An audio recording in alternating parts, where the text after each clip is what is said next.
Of constable Kanakam cinema చూశాను. Cinema నాకైతే పెద్దగా నచ్చలేదు. ఎందుకు నచ్చలేదు అంటే రొటీన్ స్టోరీ.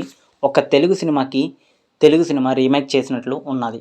ఎగ్జాక్ట్లీ నేనేం చెప్పాలనుకుంటున్నాను అంటే సాయి తరం తేజ్ గారు నటించిన విరూపాక్ష సినిమాకి రీమేక్ సినిమా ఏదైనా ఉన్నది అంటే దాన్ని చూసిన రీమేక్ ఈ కానిస్టేబుల్ కనకం అని చెప్పాలి.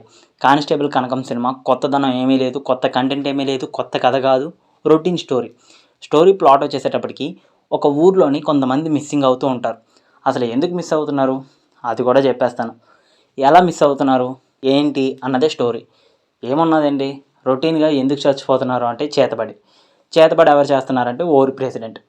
ఇంత రొటీన్ స్టోరీ ఇలాంటి సినిమాలు చాలా తెలుగులో వచ్చేసాయి ఆల్రెడీ. రంగస్థలాన్ని, విరూపాక్ష, మా ఊరి పులిమేర ఇలాంటి సినిమాలు 3 కూడా మిక్సింగ్ కొట్టేసి తీసినట్టు ఉన్నది కానిస్టేబుల్ కనకం.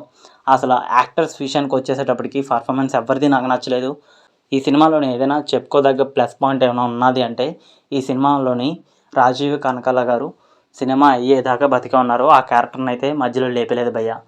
ఇంకా సినిమా విషయానికి వస్తే పెద్దగా నచ్చలేదు. టైం పాస్కి కూడా చూడడం చాలా కష్టం అనిపించింది. వెరీ ల్యాక్.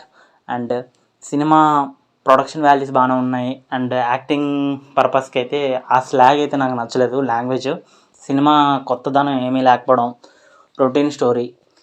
ఇలాంటి సినిమాలకు పోనీ బీజిఎం అయినా కొంచెం ఉంటే సినిమా లాగుదును. బట్ కానీ బీజిఎం లేదు, మ్యూజిక్ లేదు, సాంగ్స్ కూడా అంతగా సాంగ్స్ అసలు లేనే లేవు.